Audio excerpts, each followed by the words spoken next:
Just before 2 yesterday afternoon, Sault Ste. Marie fire crews received a call of a reported residential fire in the West End.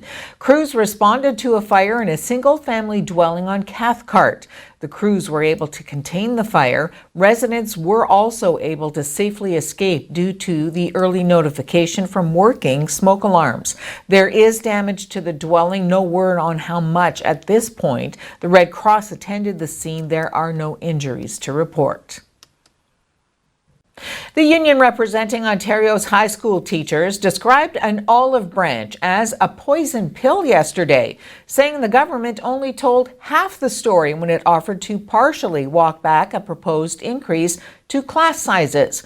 The president of the Ontario Secondary School Teachers Federation confirmed that the Progressive Conservative government had offered to lower the average funded class size from 28 to 25 as part of its labor negotiations with the union. But Harvey Bischoff said Education Minister Stephen Lecce failed to mention another clause contained in the offer, which would see the government remove all reference to class size limits, essentially allowing the province to see the number of students per class climb indefinitely.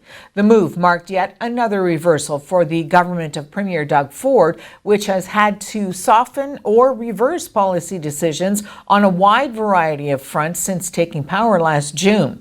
But yesterday's announcement does not return maximum class sizes to 22, the level in place before the Tories launched sweeping education reforms in March.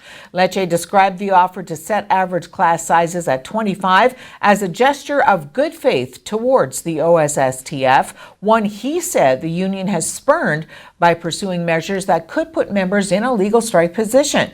Bischoff said that while members are currently voting on the possibility of strike action, no labor disruptions are imminent. The union's decision on a potential strike is expected after November 15th. Ontario will continue its legal challenge of Canada's carbon tax despite earlier suggestions from Premier Doug Ford that he would consider dropping the case if Justin Trudeau's federal Liberals were re-elected. Both the province's Environment Minister and Ford said yesterday that they want the country's top court to decide the fate of the federal carbon price. Environment Minister Jeff Urick confirmed the province would press ahead with a $30 million court battle. The federal carbon tax was imposed in Ontario after Ford's Progressive Conservative government scrapped the cap-and-trade system, fulfilling one of his key campaign promises. In August, the province filed a notice of appeal submitted to the Supreme Court of Canada, arguing the federal government did not have the right to impose that tax. Sault Search and Rescue kicked off their third annual haunted house last night. The new course layout, featuring a sensory-safe walk, will run from the 24th to the 26th from 5 until 11 p.m. OnTV was granted an early look before the doors opened. We're at the third annual Haunted Maze at Sault Search and Rescue and 246 Industrial. It's our annual event, huge fundraiser, and hope to see everybody come out. It runs Thursday, Friday, Saturday. All 3 days we're running from 5 until 7, a sensory sensitive, lights will be on, so it won't be as scary. Then at 7 o'clock until 11, lights are off, all bets are off, and prepare to be scared. If you're nervous and scared, come for that 5 to 7, we'll have the lights on, it'll be a little bit easier. If you want to be a little braver, come closer to 7 o'clock, do the 5 to 7, and then stick around and then go again after the lights go off and have more fun. What we did before in the past is we tried to run a certain time, but then what we'd do is we'd start and stop during the event. So lights would go on, lights would go off. It made it a little bit more of a challenge, especially for the people in the maze, because then you're used to the dark, then lights go on, then lights go off, and you kind of lose your way a little bit.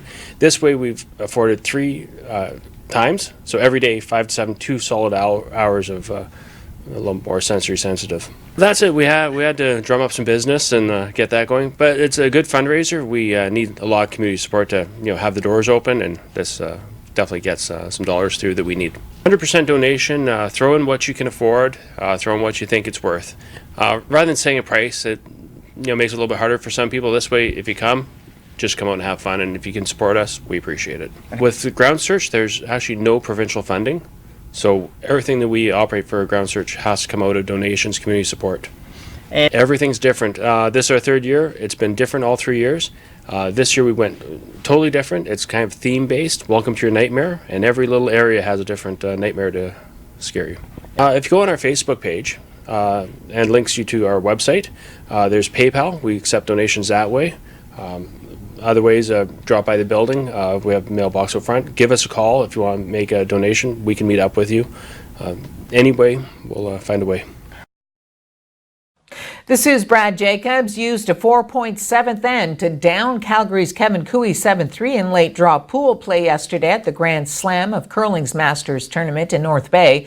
Jacobs, a 4-time Grand Slam title winner, improved to 2-1. He started the day with an extra end loss to Team Glenn Howard in the morning draw.